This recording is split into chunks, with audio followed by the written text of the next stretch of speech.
Olá pessoal, eu sou o Marcos e vou falar um pouquinho sobre bloqueio de tráfego malicioso. Bom, malware pode ser bloqueado basicamente em duas formas: ou no endpoint, na máquina do usuário, ou a nível de rede. Cada um tem seus prós e contras. De um modo geral, quando você bloqueia a ameaça a nível de rede, você consegue ter uma maior escalabilidade, porque bloqueando um único ponto você consegue bloquear a ameaça para múltiplos clientes, independente de se eles têm antivírus ou não, se eles estão atualizados ou não. Por outro lado, isso é muito mais arriscado, porque em caso de um falso positivo, no caso de uma falha, você acaba bloqueando o tráfego legítimo para todo mundo.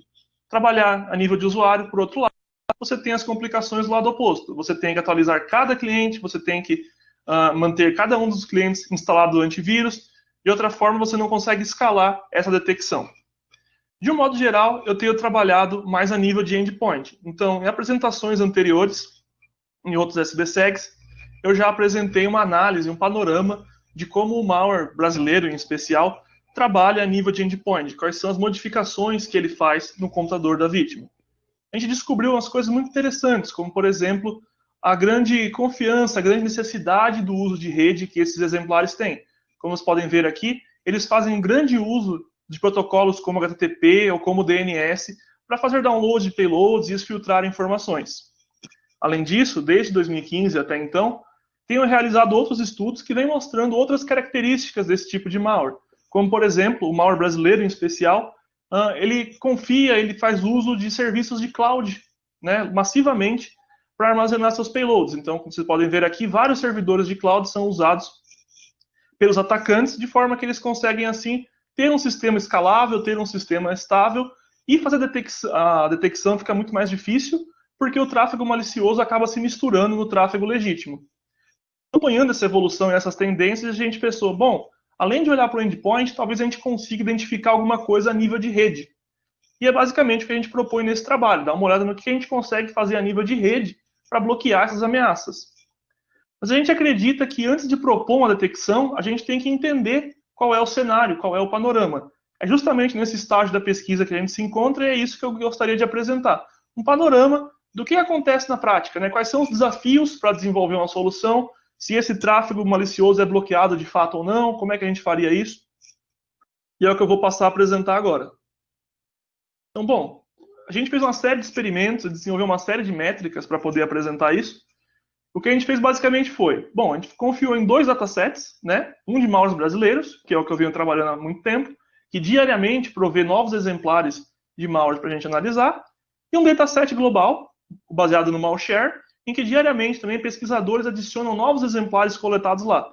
Então a gente diariamente foi coletando esses samples e conseguiu fazer uma comparação para ver se os desafios de detecção são iguais em ambos os cenários.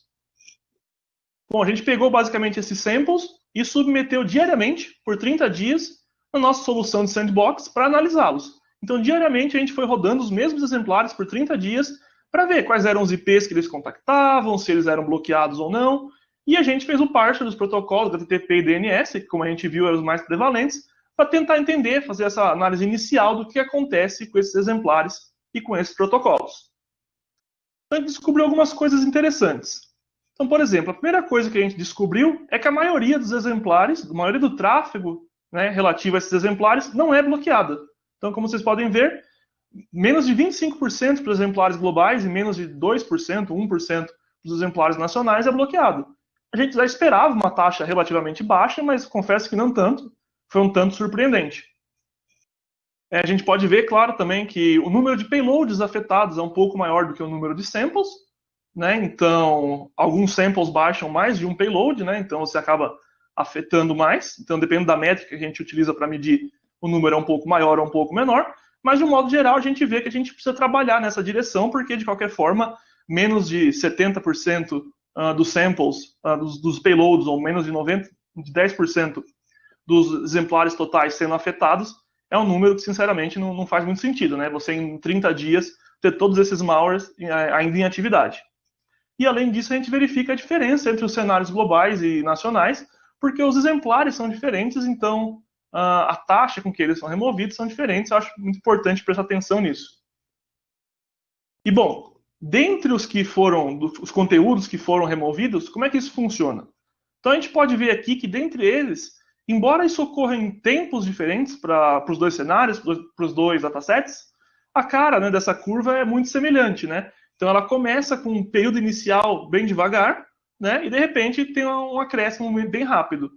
E basicamente são os provedores no tempo inicial identificando, eles estão ainda recebendo os reports daquele tráfego malicioso que a gente acabou de coletar ali aquele exemplar, né? Então ainda verificando, né, se aquilo é malicioso de fato.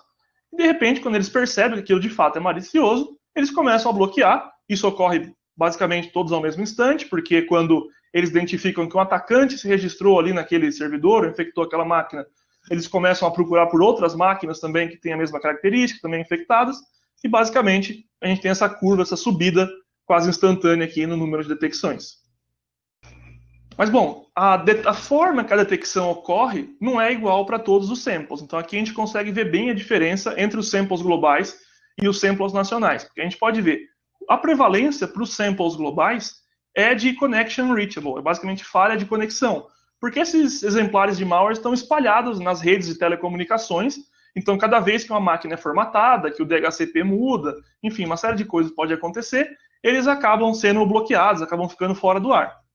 Contudo, para o cenário nacional, como a gente viu, tem muito servidor de cloud sendo usado para distribuir o payload, falha de conexão não é o principal modo que esses servidores saem do ar. Mas, na verdade, são mudanças no próprio servidor, né? São mudanças na cloud. Então, como vocês podem ver, uma série de erros HTTP são gerados, né? Alguns são erros internos, alguns são objeto não disponível, dependendo de como ali o provedor atuou. Em alguns casos, inclusive, ele retorna HTTP 200, né, de sucesso, mas na verdade é um wrapper para informação de file not found. Então, se a gente está visando desenvolver alguma coisa para o futuro, a gente tem que começar a pensar que não basta olhar se retornou uma mensagem de erro ou não, mas a gente precisa entender qual é o contexto, qual é a semântica desses códigos de erro para conseguir identificar se o malware parou de funcionar de fato ou não. Bom, até agora a gente olhou para o HTTP, mas HTTP não é a única forma de tirar o conteúdo do ar. A gente pode tirar também através do DNS, né? A gente pode tentar impedir que o malware resolva o nome de domínio. É claro que o malware sempre tem alternativas. O malware pode, por exemplo, usar um endereço IP hard-coded para evitar fazer a tradução do nome, mas, de modo geral, a gente pode supor que eles vão usar DNS que a gente talvez possa bloquear. E o cenário é bem parecido para o HTTP. Né? Então, os exemplares de malware do cenário global são mais afetados do que o do cenário nacional, né? Mas, de qualquer forma, a minoria deles é, de alguma forma, bloqueada, né? Então, a gente tem muito espaço para trabalhar nesse sentido. E, claro, o número de queries bloqueadas é um pouco maior do que o número de samples individualmente afetados, porque muitos samples fazem mais de uma query, né? Então, a gente acaba tendo essas duas medidas. Então, dependendo de como a gente olha, o cenário é um pouquinho melhor, um pouquinho pior, mas de qualquer forma, menos da metade para todos eles, então tem muito malware ficando ativo por muito tempo ainda. E aí acontece uma coisa interessante, que é os exemplares de malware eles vão mudando e vão rotacionando os seus endereços IP. Então, você fazer o tracking, né, desse tipo de contato é muito difícil. Foi tão difícil que a gente preferiu não apresentar um gráfico nessa parte, mas apresentar uma análise qualitativa do que acontece quando você começa a rastrear esse tráfego malicioso. O primeiro cenário que acontece é, especialmente no caso do Brasil, em que a gente tem muitos exemplares, muitos payloads armazenados na cloud, a gente tem uma rotação de domínios de endereços IPs naturais por causa do balanceamento de carga do CDN. Então, como a gente pode ver, esse bucket S3 da Amazon, ele foi muito acessado por exemplares de malware, mas cada hora ele respondia um IP, porque algumas vezes o melhor acesso era nos Estados Unidos, às vezes na Europa, e é importante não confundir esse tráfego como algo malicioso por si só. Já no caso global, a gente tem os serviços de IP dinâmico, porque como a maioria desses exemplares estão na máquina dos clientes, atrás de uma telecom, estão fazendo parte de uma botnet, eles acabam sendo registrados um DNS dinâmico para sobreviver à mudança de IP devido ao DHCP. Então, como a gente pode ver aqui, cada hora esse IP está esse domínio resolve para um IP diferente. Então, isso é bastante comum também quando a gente está rastreando. E, finalmente, o último caso que é quando o malware explicitamente faz essa mudança. Então, você pode ver aqui um exemplo de um domínio russo, né, que é um domínio gerado por um algoritmo de geração de domínios, né, um DGA, e cada hora ele vai responder também com um IP, então ele vai rotacionando. Então, para o futuro, a gente tem que conseguir filtrar esses três casos e detectar esse tipo de coisa, que mostra que a tarefa é de fato um desafio. Mas, bom, supondo que de fato os provedores foram capazes de identificar corretamente esses exemplares, como é que acontece o bloqueio? Bom, como a gente pode ver aqui, o bloqueio acontece rapidamente. A curva, de certo modo, ela relembra um pouco a da HTTP, mas ela não tem aquele delay inicial. E a nossa hipótese para isso é que talvez, pelo DNS ser reversível, né, para você poder tirar do ar e registrar de novo, o provedor de serviço DNS poder voltar à configuração de uma forma mais fácil do que o provedor de cloud, que talvez infrinja em multa se ele retirar alguma coisa do ar que não devia, infringir algum contrato. Talvez os provedores sejam mais agressivos em retirar conteúdo através de DNS. Como a gente pode ver aqui, a remoção já acontece nos primeiros dias. Então, talvez um caminho interessante a seguir seja investir inicialmente nesse tipo de pesquisa, em como bloquear tráfego DNS malicioso, porque parece ser esse a forma mais rápida, pelo menos, pelos quais esse tráfego tem saído do ar.